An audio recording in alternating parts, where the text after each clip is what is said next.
Hello, everybody. Welcome to One on One with TJK or TJK Shares.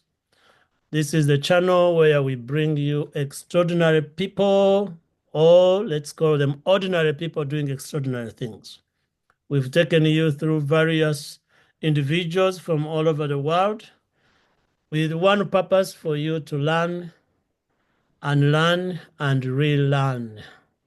These are different professions, different volunteer, different philanthropists, different actors, political people, but mostly really looking at how we can make the world a better place than we found it. Ladies and gentlemen, we are excited today to be hosting one of those ordinary people doing extraordinary things in the diaspora space, but also a trained engineer, but most importantly, born and raised in Uganda, a fellow Ugandan, a brother, and a fighter for freedom and a fighter for all people who are in the diaspora to get better positioning and coordinate with our governments and our people back in Uganda. We are excited to introduce Brian Kwesiga. Thank you so much for sparing time to have this conversation, to inspire our people. We always start with your background so people can know that God didn't create you and just dropped you from heaven. We want our young people who are the biggest listeners around the world, especially those in Uganda. We want them to understand that ordinary people can do extraordinary things, that we all also have a background and origins from somewhere where we've worked so hard, intentionally with determination, lots of mentors to get where we are. Please welcome to the channel and do spare some time and tell us a little bit about yourself. Abantu banamba tumide, abantu banana baramsya. So greetings to everyone who's on the show. Like you've already introduced, my name's Brian Mushana Kwesiga. I was born in Rukunjiri, which is in Rumba Rukunjiri, which is in southwestern Uganda. So, I I started my education at Rukunjiri Kindergarten and Primary School. uh-huh. I then went to Boma Primary School in Mbara. I started my PRE at St. Peter's Primary School in Zambia. So my parents were civil servants, so some of those moves are because of their job locations at the different times. Mm. From St. Peter's Primary School in Zambia, I went to Chiwuri for my O level, and after my O level, I moved to the US to Dallas, Texas. I had an older sister there who was already established there. Um, So that is my initial background in Uganda. So I came when I was about 15 years, and it's now almost 25 years since that time. But it just feels like yesterday because the time has gone by very very fast. When I was leaving Uganda, I remember I think the night before, an uncle of mine I was staying with was like, "So when do you intend to come back?" Yes. And I told him after my master's degree. 20 something years later, I'm still here. Oh, yes. But I think my connection and my desire to maybe eventually go back home, I think has never waned. Mm. I think it has always been a question of when, perhaps, not the question of if I would ever go back to Uganda. I actually just came back from Uganda uh, just recently. So Mm. it's a place I visit often, and it's a place I always look forward to visiting and hopefully one day returning uh, on a permanent or semi-permanent basis. Very well. Yeah, many of us who are here, that's a dream. We keep the dream alive of going back to Uganda.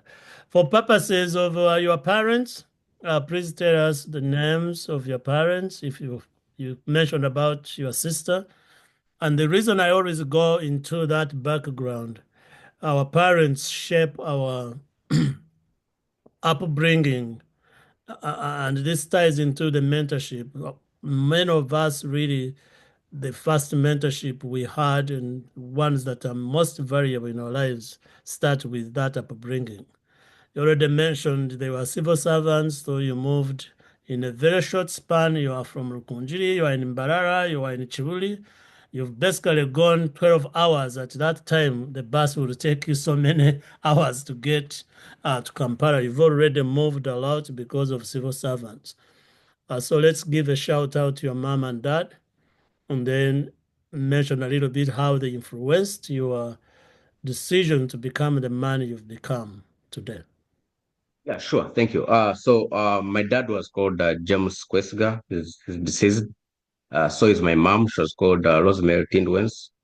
Uh, my dad at the time of his passing was the district health inspector for Mbara district, and my mom was the district health educator from Mbara district as well. So I think I got my love for education, for learning, and for public service really from them.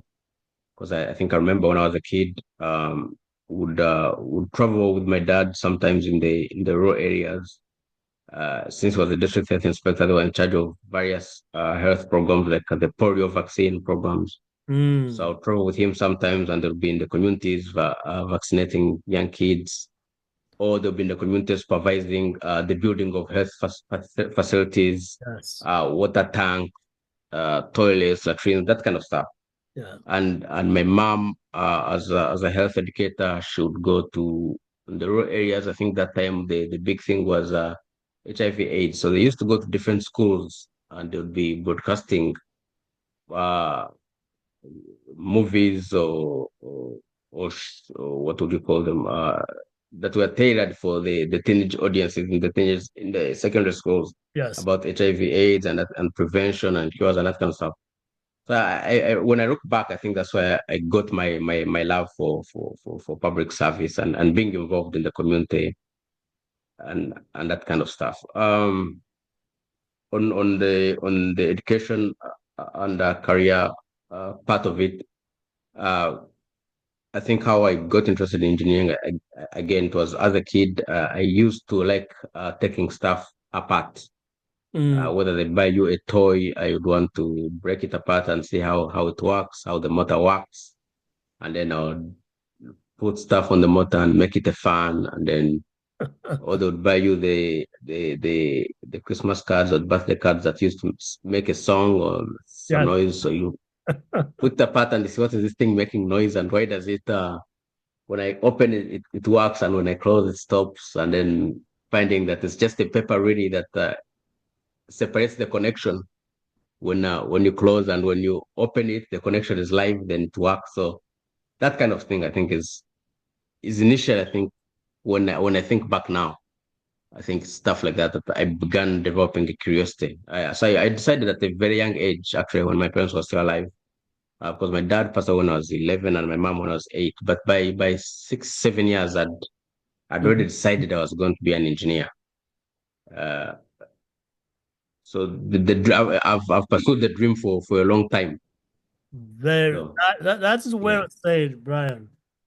Uh, you are orphaned at a young age, and so a little bit silence for mom and dad who are departed. But when you speak about things that were happening, you also give the audience your age. If people were watching videos and plays and all those HIV/AIDS campaigns, somebody will calculate and put an edge on you right away. But you mentioned something so unique in what led you. My next question was going to be what led you to choosing uh, the engineering, aerospace engineering, and defense industry Mm, which you are in. And now we are putting this together for young parents or any parents out there. Brian just told you the cards that we are singing in the house. As a curious boy, he started taking them apart, and that taking them apart led to aerospace engineering. If somebody's in Kanungu right now and bring a card singing and the child tears it apart to look behind, they get a spanking. mm. So parents, leave these children to explore. The card is going to sit there. This is one time. If a child can play with those cards, that's really sometimes what sparks the interest. Toys, the but Legos is how my oldest, who you know, Nicholas, he ended up in mechanical engineering, and most of it was sparked by Legos, building, taking them off. Some people will come to my house and say, "Why is he taking them off? He should build them and line them up, and you make a wall." I'm like, "Leave the boy alone." Because Mm. he built a turkey, next day he built a car using the same parts, and now see where he is. So you ended up in aerospace engineering since you left Mm. Kampala after your advanced level. How did you land on that profession? And while you're talking So how you landed on it, tell us how it has fulfilled your childhood dreams, uh, studying that rare engineering part of engineering. so I think I didn't choose to do aerospace. My bachelor's is electrical engineering, Yeah, but the industry I mean is yes, aerospace and defense. So I didn't choose the industry per se. I think what happened is I graduated college in May 2009, about 16 years ago, actually, exactly. So if you remember what was happening around that time, I do. 2009, 2008, 2007, that was the time of the Great Recession. Yes. So many of my colleagues who actually had who had graduated a year earlier or two in 2007, 2008, who had job offers from companies like Google, the Facebook of the time. Facebook by then was a young company, Yahoo, and all those other tech companies. They had those offers rescinded. Same with the consulting firms, McKinsey. I think that is what I actually wanted to do after graduation. But by the time I graduated, because of the recession, those companies were not hiring. Okay. They had actually frozen hiring, Mm, and actually, even those who had offers were rescinded because now companies had to cut back.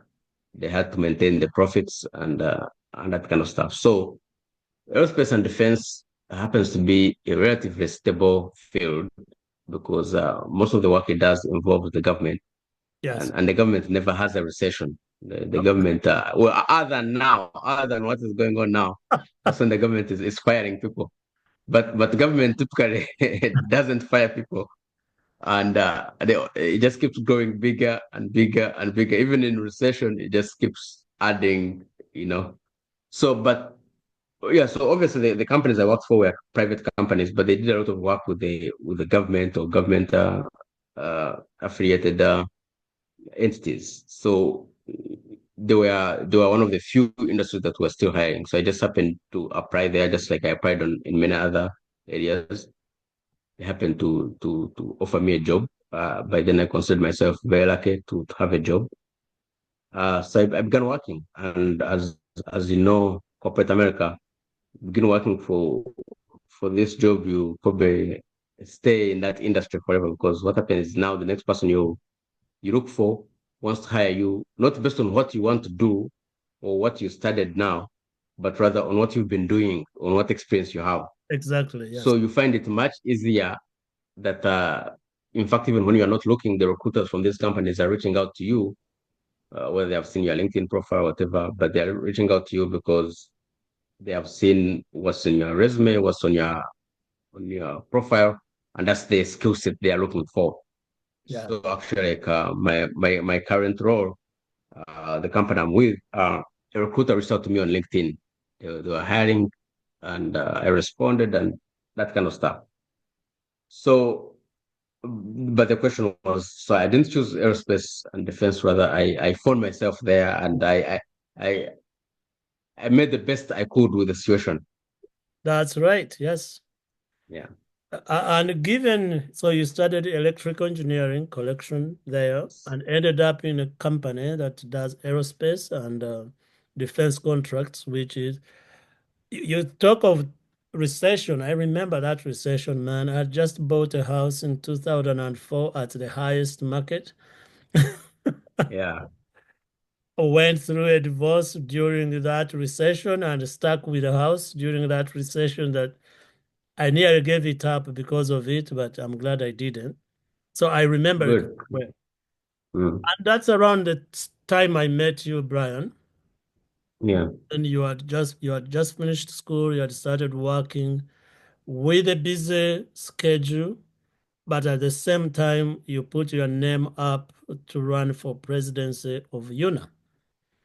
Uh, Yes. and for somebody who is fresh from school, working a competitive job, why did you decide to volunteer your time to UNA at the same time working a competitive job? You are a married man. So yes. So like I mentioned before, so my running for the election that I was running for was in 2013. Uh, the convention happened to be coming to my home area at that time, which was Dallas, Texas. Yes. It was an election year. I had been involved in My first convention was 2007 in Francisco. I was a college student at the time, but somehow I found the money and buy a flight and whatever. And I remember the hotel I stayed at was quite a walking distance from the hotel because it was the cheapest hotel I could find as a college student, and I didn't mind the daily walking back and forth. But Yes. I think now that I look back, I'm thinking I must have been possessed because what was possessing a college student to take that flight to go to that convention. But when I look back, I think it is I just always had a sense of interest Yes. in connecting to a community, connecting to my community, connecting to something that reminded me of Uganda, right? So when any chance that Uganda, Africa, so I was always interested in that kind of work. It's just that, and actually, so maybe if I can backtrack, my when I graduated from college in 2009, I actually double majored. I had a bachelor's in the electrical engineering and a bachelor's in international studies, Okay. uh, Yes. Africa and Middle East specialization. So I always tell people that I did engineering because that's where the jobs are. So I did that to get a paycheck and pay my bills. Yes. But the bachelor's in international studies that I did for me because that's where my passion was. That's the But passion. obviously, I Yes. mean, the career prospects in that were limited. So I did engineering for the bills and I did international studies because that's where my passion was. So I've always been passionate about that kind of work. Only that the change I think has always been how you translate it into a rewarding and fulfilling career. So my getting involved then later on in UNA, I think was is really just a natural extension of that interest. And so I've always, I think, maintained that duality. So the same way how I did two bachelor's degrees, a bachelor's in electrical engineering, a bachelor's in international studies, even as I began working, I still had my regular day-to-day job as an engineer. And then on the weekends and in the evenings in my time, I did my community work and my community service and serving UNA and this other organization. So I've always had those two interests, and throughout my life, I think I've been trying to always balance them out. Mm. Very, very, very good. Okay. You, duality follows you, and I can tell people I can testify. Brian doesn't do one thing. I think your mind runs in 100 miles a day. All the groups that I'm in, you are able to post there, you are able to write articles, you are able to make appeals for dual citizenship for Ugandans who are living abroad. The public relations follows you and engineering. I don't want young people to feel cheated. So I'm going to ask you a question related to, given where you are right now in your Mm. capacity in the company you are in, what advice would you give young people who are looking at engineering and they start saying, this is too hard? Mathematics and physics and all this. I'm from a poor family. I'm from far away. I'm a woman. I'm a girl. For those who want to pursue it, just give them advice. Then we will get back to the international relations of things and the work you are doing right now, which is one of the reasons we wanted you to be here to shed light on things that are going on in the diaspora and the connections you are making in Uganda on behalf of all of us. So give advice Yeah. to So young people. yeah. So for those who are saying that it is difficult, it is hard, I would say yes, I agree with you 100%. Yeah. It is difficult, it is hard, but it's not impossible. And like they say, everything in life is hard. Mm. Uh, Having a job is hard. So is not having a job. Uh, being single is hard, but so is being married. You know. Um, so everything in life is hard. You just have to choose your hard. You Mm. know. When it is summer and it is burning and you are like in Arizona or Texas, it is hot and it is hard. Also, when you are in the winters of Boston, it is also hard. So you have to choose which hard. Um, but it's not impossible because obviously very many people have done it. Yes. Very many people continue to do it, and when you see where the world is going, the the companies or the technologies that are shaping the world today, AI, which is going to have an enormous impact, even on these things we're doing like Zoom. Right now, there's AI. Me and Jackson, we just talk. You just and then it automatically keeps writes the minutes Yes. and then sends you in an email saying this is what you guys talked about. It understands our accents, Yes. it understands the pauses, it summarizes very well. But someone has to design that system, someone has to design that AI. And that's I think where the opportunity lies. That's software engineering, and software engineering is ultimately math and it's math, although other engineering have physics as well. So because the field of computer science before it became a field unto its own, computer science of engineering, many of the early adapters, many of the people who went into that field were mathematicians. Yes. And so math is the bedrock of that field, it's the bedrock of all of engineering. All of engineering is just math, really. So I Mm. think for the students who want to do it, you can't escape other things. Maybe you can escape chemistry unless you want to do chemical engineering, but you cannot escape math. You can escape physics a little bit, but you still need to know some fundamental physics. But the Yes. one thing you're not going to escape in mathematics, in engineering, anywhere is mathematics. So and mathematics is not like history. You don't sit down and read about the rural migration and then you come and recite the rural migration in an exam, and that is it. Math, you don't read it like notes. It's really one of those fields where you just have to learn by doing. You cannot sit in front of a computer or a textbook and study how to be a soccer player and then become a great soccer player Yeah. or boxer. You learn how to become a soccer player by getting the ball and kicking it with other people. And when you see that the people you're playing with, maybe you are now better than them, you go find even more challenging people to play with. That's right. That's how you become a great athlete. That's how you become a great soccer player. So math is like that. You learn math by doing math, by doing by trying to solve an equation and failing how to solve it, and then finding out how to solve it. And then once you've mastered that, you keep increasing in levels of difficulty. And I think if anyone can have that discipline, that because I think everyone can learn math. You know, the way our people back in Uganda teach math, they make it seem as if some people can do math and others cannot. But the truth Yeah. of the matter is, when you go on YouTube and you see how different cultures teach it, when you see the way Chinese teach math, when you see the way Japanese teach math, you realize our people were teaching it way more difficult than it should be.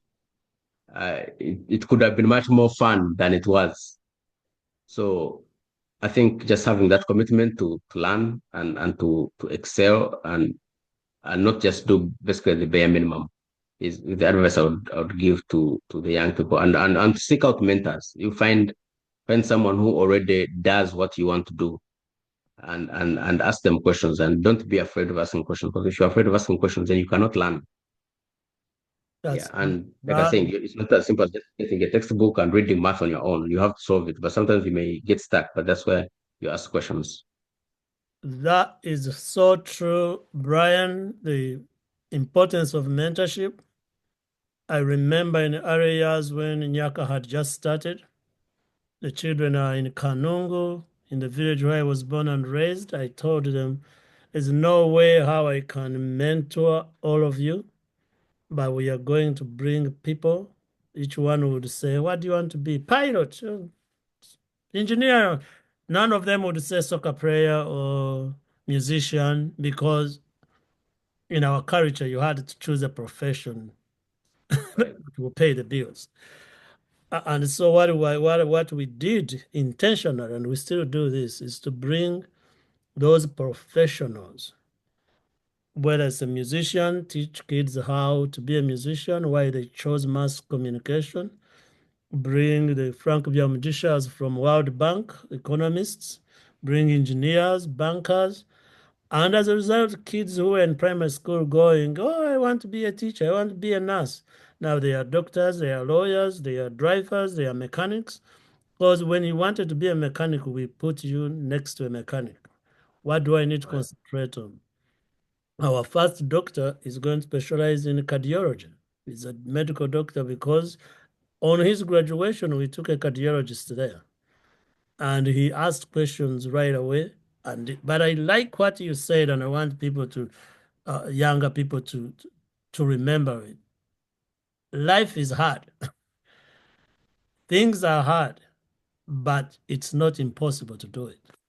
You can do it. That's a tweetable moment for those who tweet. Uh, Marriage is hard, single life is hard, math is hard, chemistry is hard, but it's not impossible. You can do it. So you've done hard things. You've talked about uh, the mechanical engineering, electrical engineering you did for a paycheck, international relations you did for passion, and that you ended up being a UNA president. Your term ended. You have continued to play a huge role in that space. Please spend some of the few minutes we have left talking about the role you've been playing, the conferences you've helped organize and spoken at in Uganda and here in the United States, and where the status of diaspora people are because you are at the center of those conversations and what people need to do. What should people in the diaspora be looking at, or how should they be participating in activities back home, giving back to communities where we are born and raised, and mentoring others who want to be in their footsteps?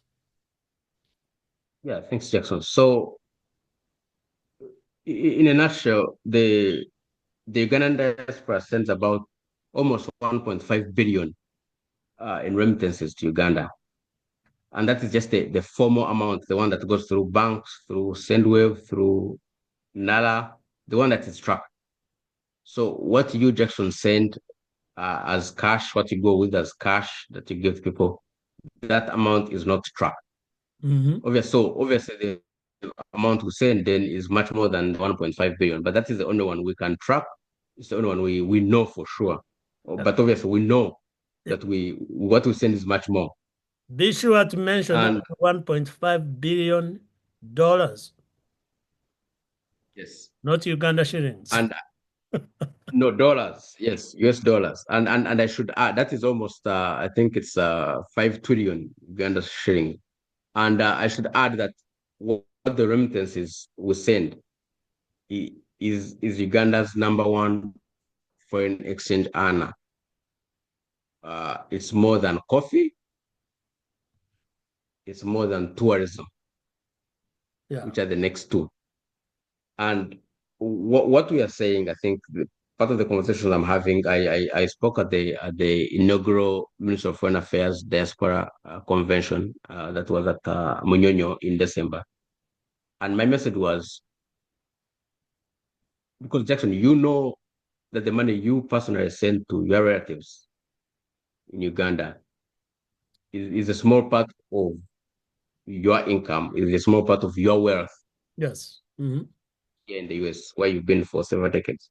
So, what would happen if you invested more of your wealth in Uganda, right? And so the conversation is, what would it take to convince a Jackson spend more of his wealth in Uganda as opposed to maybe here or anywhere else? So that is the conversation. What conditions need to change perhaps in Uganda? What needs to change for us here for that to happen? So because what we're saying is, okay, we're number one in foreign and in terms of remittances, but our capacity is actually much higher than that. Yeah. So what can we work on to maximize our capacity as a people in contributing back to our home countries? Mm. Another interesting statistic is when you consider how much foreign aid Africa gets as a whole, and you consider FDI, how much investments Africa gets from the outside the continent, Mm. the money that Africa sends as a diaspora is more than the Yes. the foreign aid and the foreign direct investment combined. Okay, Wow. so and the joke I always like to make is, when these investors, or sometimes I should say so-called investors, come to Uganda, especially foreign ones, You need to use the quote the, unquote. These the invest. government, the state rolls out, yes, quote and unquote. So the government rolls out a red carpet for them and give them free land, free what, free whatever. Yet, if the diasporans were to come and say we also want free land for whatever, you Ugandans, no, No. you can't get free land. Yet, from the conversation I'm saying, collectively as a diaspora, we send more money to Uganda than the investors. And collective as Africa, it would, what the investors and the foreign aid goes to Africa combined is less than what the diaspora Africans send to the African continent. Yes. So I'm saying that if our governments back home, and it's Uganda specifically, because I'm from Uganda, so I'll speak for Uganda, if they were a little bit more intentional in engaging with the diasporans, the way they intentionally engage with foreign investors, Mm. if they invested as much effort in terms of the time they spend to travel abroad to meet the investors, the time they spend accommodating them when they're in Kampala, the access they give them, the office they open up the doors for them, whether it Yes. is the president's office, the vice president, the prime minister, and what have you. If they spent, I think, just half of that effort on wooing the diasporans, they would get much more bang for their buck. So that is the conversation we are saying basically. How do we harness the power of the diaspora? How do we make the power brokers in Uganda realize the potential that is there in the diaspora? Because it's a conversation, and like any relationship, it doesn't take just one phone call or one text or one interview or one appearance. It has to be ongoing until there's enough trust for the two parties to then work together. Because and what is happening is you have a big part of the diaspora. Many people are maybe around the age when maybe they are ready for retirement or they're planning to retire, or at the very least spend much more time in Uganda because they may, if they are retired from their jobs here, then they have a little bit more time on their hands. Mm. So you have that opportunity as well to tap into them. But then the other part of it is the children that Jackson has produced in America will not have as much of an attachment to Uganda as Jackson did or as Brian did, because we were born there. Yes. So our children's attachment to Uganda is going to be different. That means their remittances, that generation's remittances, is going to be less than our generation. Oh.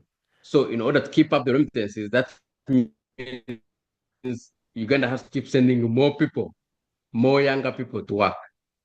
But in any case, whether that happens or not, there's also a need for Uganda to cultivate a relationship with the next generation of diasporans. And the example I give is the way, for example, Israel cultivates has cultivated a relationship with its diaspora. the Yes. way the Jewish community sends their children back to Israel uh, often enough, you know. And that is where my article about dual citizenship was coming in. Because in America, uh, your child, as soon as they're born here, they are a US citizen. It doesn't matter.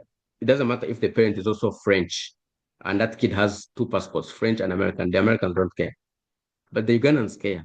The Ugandans, they are saying, no, you cannot be a dual citizen until you are 18.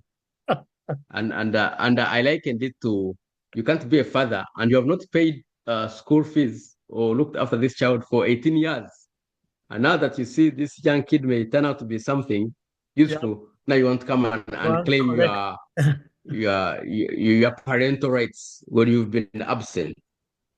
So Uganda cannot say, no, we don't allow you to be a dual citizen until you're 18. And then somehow, once these people, just by the mere fact that they have Ugandan parents, to maybe help Uganda or become investors in Uganda or maintain that linkage. So we're saying we are unnecessarily making it difficult for the next generation to connect with Uganda. So those are the conversations I've been trying to have with not just the people in government, because it's one thing for me to meet a PS or minister and have this conversation. What we need is Jackson, and then Jackson's five other friends, and my five other friends, and then each of us, our five other friends, to understand this issue and its impact, and then increase basically our voices. Because I think if all of us are talking about the same issue, if Jackson is complaining about this issue and this issue, that's in essence how, for example, social media works.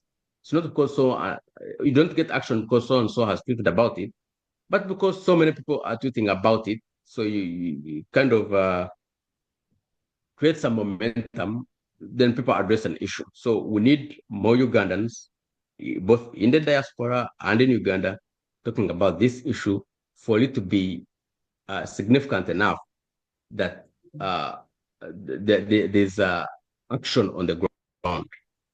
And part of it is they know that Jackson, whether there's action on the ground or not, you're still going to send your money to your relatives. Exactly. So Yeah. there's no political incentive. There's no political incentive for them to make any movement. Which brings me to the third issue, which I was advocating. Maybe we need the right to vote. And the reason I was saying that is Yes. when the way, of course, democracy works is when someone has a right to vote, when they have a representative in parliament or they can have a say in the national election, then they become a constituency that is paid attention to. You know, Yes. like you are familiar with the U.S. election. No one cares about DC. That's why they have the number plate representation without taxation. No one goes to campaign in Puerto Rico because you have no electoral college. That's right. So there's no point of wasting time with you. So the government, I think, can afford to ignore us by and large because Brian is still going to send the money he has maybe to a relative or two, and Jackson is still going to do the same, whether they are listened to or not. So, but we need to speak up more so this issue is understood more.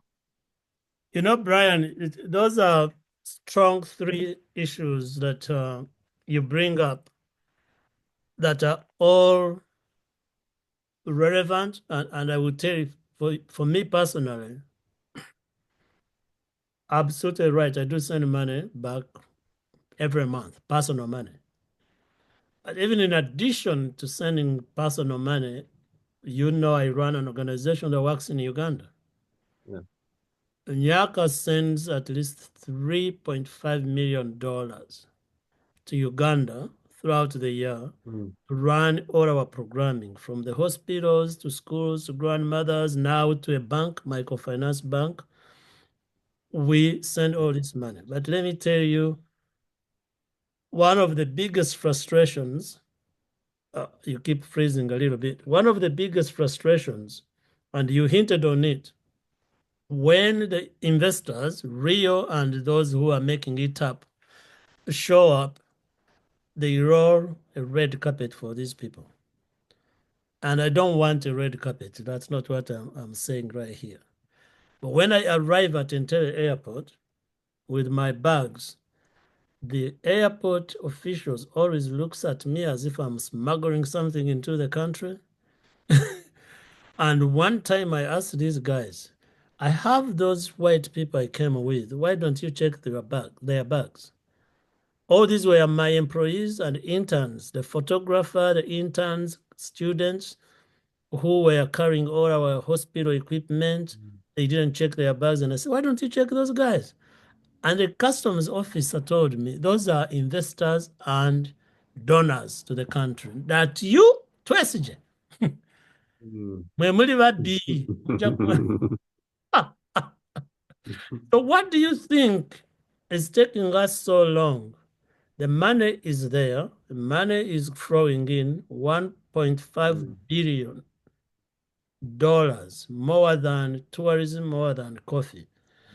Why do you think the government is not acting on Mm. giving incentives or recognizing it in a way to allow your citizenship to be easy? What do you think is the bottleneck? And when you spoke, I was in Uganda, I was not able to So make. What do you think yeah, is the bottleneck I, for? I think I would have mentioned is there's no incentive for government to act because we don't have a vote, or we don't vote. We politically we are irrelevant. But I think also maybe perhaps we're also partly to blame, meaning we work too hard, spend too much time working, and you doing the work you're doing in Nyaka, but we don't spend as much time in advocacy in terms of speaking up, of raising the issue. Mm, You've lived in the US long enough to know that no matter how important an issue is in the US, if someone is actually not speaking about it, even the government here will not do anything. You have a whole street in Washington, D.C., K Street, that is the headquarters of all lobbyists, yes.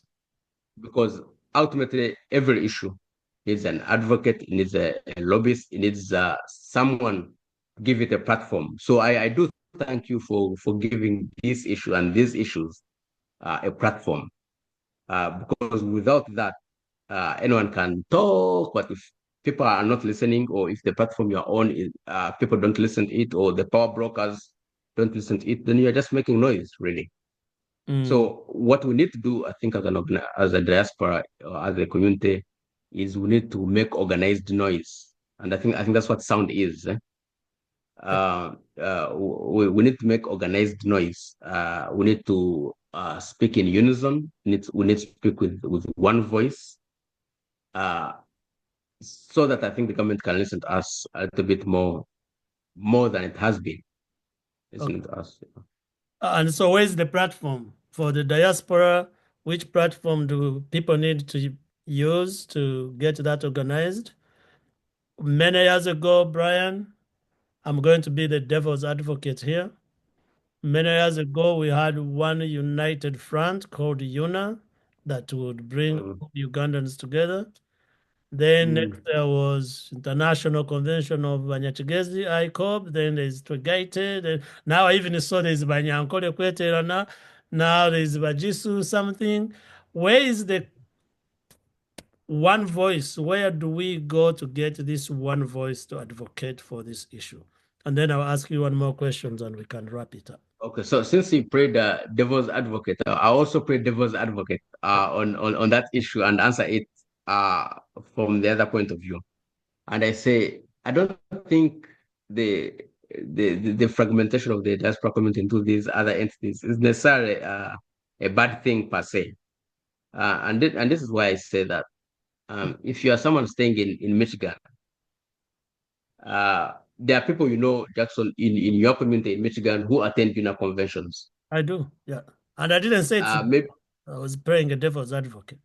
But yes, correct. So there may be 10 or 15 of them, right? And you know them. Every year they're the same regular ones. yes, Only maybe when it is nearby in Cincinnati will the number increase. But by and large, it's just a small percentage of that community that attend convention. And that is true for all communities around the yes. US. Mm, If the convention is not in their home state or city, it's just always a tiny small segment of our communities that attend UNA conventions. The vast majority of people in the US don't attend UNA conventions. that's true. So there's a vast majority of people that still, with or without UNA, still need to be reached to. Now, when an organization like Tuegaite, like ICOB and Nkwekweta comes to Michigan or any other community, there are people who, for example, are not interested in UNA, but attend ICOB conventions. That is also true for there are people who don't attend or maybe have even never attended the UNA convention, but attend Uganda Vumu or used to attend Tower America. And I think so that is the same thing with the community. So I don't think, yes, there are people who attend both, like me, like you, who may not be able to attend both in the same year because of cost and whatever. Yes. But I think these other cultural organizations reach some segments of our population that UNA is unable to reach. But I also think they play an important role in terms of, like recently I was reading an article about, oh, a certain percentage of Uganda's peoples in Kampala don't speak their native language. Mm-hmm. Now, in Washington, D.C., here, the Gwanga Muje, Yes. D.C., what you may call a chapter of Uganda Vumu, runs a Uganda academy. They teach these kids Uganda. Really? They That's teach them happening how now. to greet. Yes, they teach them how to kulanya in Uganda, and they can recite their grandparents and great grandparents and webalamide, galamide. Yes. But someone in Kampala cannot. But the kid in DC can do that. Wow, that's good. So I I think these culture organizations serve a certain they play a certain role. Yeah. What I would ask of their leadership, and I think what we can do as well is in terms of speaking with one voice is if we've decided that this dual citizenship issue or the need for a national diaspora policy that kind of incorporates all the issues I've talked about concerning the diaspora are important. There's nothing that stops Buganda Vumu having a session on that issue. Mm. Besides all the other activities, there's nothing that stops ICOB or having a session that addresses that issue. There's nothing that stops the Banyankore and the Tuegaite from having the so no matter where we are, whether we are at UNA or ICOB or Banyankore or Tuegaite or Uganda Mumu Mm. or the West Now convention that is actually coming to DC this year or the Batoro, we can talk about this same issue because most of these cultural conventions, if I may call them that, also bring their own power brokers from their regions. The MPs from those respective regions, the MPs from West Nile, the MPs from Chigezi, the MPs from Ankole, attend this, whatever. Let's speak to them with one voice when we have a chance to have them. Let's not just wait for UNA to do that. We have many people, majority of the world of the people are followers. Yes. You leaders who lead causes need to galvanize people who will follow and support. So within this context, this issue also needs to have some subcommittee, ad hoc committee that gets it written down, cut down in different languages, so then people can share it, people can bring it to their cultural gatherings, families can get it to others. I know a good brother from Uganda who does YouTube channel uh, in Uganda. My children love his channel. Uh, and when we bring these things, people will listen and will take it. But it will need some leadership. I thank you for being that voice that brings it to forefront. I do invest in Uganda. There are no incentives to invest. Definitely, we could invest more. We've seen countries like Rwanda give incentives to diaspora to go back and work in their countries. For us, we invest because we love the country. And you're absolutely right. I have 4 children. Nicholas, Noran, Tali, and Tessa, who are twins. I have investments in Uganda. And I told my lawyer when he was drawing my trusts and everything, I want these properties to be in a trust so nobody can sell them. Because the chances of Nicholas moving to go sit and live in Uganda full time, I even enticed him with oil company jobs. But the hesitance is there. That's not part of, he doesn't speak Yeah. the language. Blame me if you want. his attachment is here in the USA. He That's knows, true. That's and true. he will And send less money because he doesn't need to send me money. For me, right. my mom and dad, mom died. I sent her money from the time I started earning to the time she died. I still send it to my Mm, dad now. When I moved to Uganda, Nicholas doesn't have to send me money. So remittances are going to right. go low. He might not want Right. to buy the next building on Nkrumah Road. He might not be interested in Bank of Uganda treasury bills when he, Treasuries.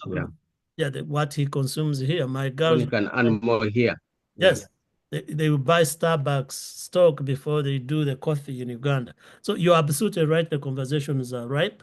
And Yeah, and on this part of having the conversations, I just want to add, like, for example, I think back in, I think it was November last year, mhm, there was Nile Association here in DC, invited me to speak about this issue, and we had a conversation about it, and they said they'll reach out to their MPs because ultimately some of these issues like diaspora voting and that kind of, those will require a change in the law, and that's where mm, you need parliament. yes. Yeah. So every September of each year, United Nations has General Assembly. A delegation from Uganda is in New York during that time. One of the areas, just like their side meetings, is to also look at the diaspora, try to find ways of meeting these MPs. We have a UN representative in New York, Adonia. We have an ambassador in DC. So these conversations can start moving. They've been there, but like you said, we need to expand it and get it in as many hands as possible, and eventually have a representative who can go and address this at the parliament level. The speaker and the deputy speaker can give an opportunity for people to advocate, and then reach your MPs. Everyone who is here in the diaspora also has a place where their MP is born and raised, and those issues can be talked about. But we are coming to the Okay. time when we can have conversations all day, Brian, about this issue. We can try to uh, inspire as many as we can. Time is not always on our part. We'll make sure that we get this edited and put together with some links and resources that people can find more information. But every guest who's come on this channel, we have asked them what advice you would give yourself at 18, knowing what you know now. Oh, that's a good one. I think um one of the advice I think I'd give myself is that you don't have a lot of time. You are not as young as you think you are. There are many things we put off, saying I'll do it later, I'll do it later, I'll Mm, do that master's later, I'll do that PhD later. Now I want. But I think if you can do something right now, however challenging, however difficult it may be, do it. I would say stay flexible, stay adaptable. Because sometimes you think when you're 18, you think you know what you want. Later on you realize, you know what, that's not what I want. Maybe that's what you thought I want. So I think keeping an open mind in that sense, open mind in everything, in where you can go to work. You should be open to go to work in any state if you're in the US. You should be open to go to work in any country. mm, Don't say for you you're just gonna look for a job in Uganda and that is it. If you find something in Kenya, in Rwanda, in Australia, please take the chance. Worst case scenario is maybe it doesn't work out, you come back. So I think having an open mind, not just where you can work, but also what you can do. Because we have this problem also in terms of you think or we think that because now you have this degree, now you think you have to just look for jobs in that field, or you have to have an office job, even when something else would perhaps be paying more. But we become so fixated with titles, for example, you know, how they see an engineer doing this and this and this, even when that would perhaps be more fulfilling or pay you more. So we become fixated with our titles. We just want to have positions and titles. But ultimately, I think it's important for everyone to know their why you are doing something. So, two major points here: do it and do it now. Have open mind.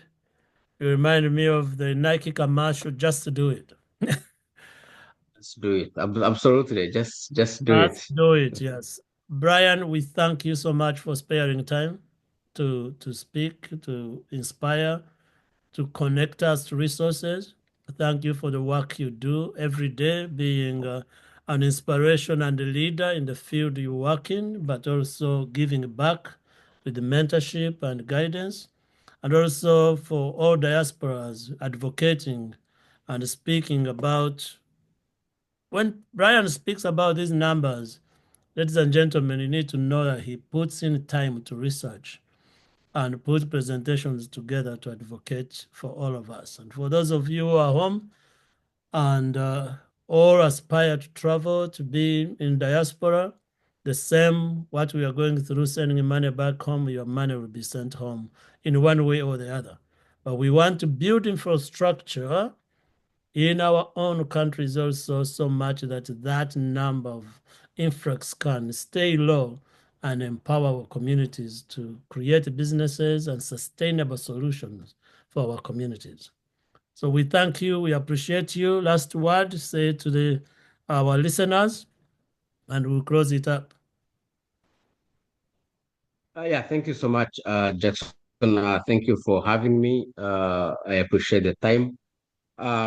Last word to the listeners. I'm always reminded that if, for example, you something goes wrong in your house, and that let's say needs to be fixed. If it's your personal house, you will fix it. Mm. If you are renting, you may say, the landlord will fix it. Yeah. And I want us to begin treating Uganda like it is our personal house because it is our country. So we need to stop living like we are subjects in that country and begin living like we are citizens. And what that means is that if there's a pothole that needs to be fixed on the road, it is up to us as citizens to bring it up to the people who are in charge of fixing it and we let it get fixed. We don't say, let someone else do it. Or let the leaders we elected do it. Because the leaders you elected also need to be held accountable. And that is one of our cities as our duties as citizens. Yeah. We don't just vote and then stop at voting, but we also have to hold our leaders accountable. So let's be citizens and not subjects. Thank you so much for having me. Thank you. Ladies and gentlemen, that brings us to the end. Please share and spread the message. Subscribe as you can. We will have more information down in the comments. We will have websites, different websites with different articles that are needed and that can bring resources. Continue to listen, continue to learn, relearn, and unlearn. We are in this together. Thank you. The best is yet to come.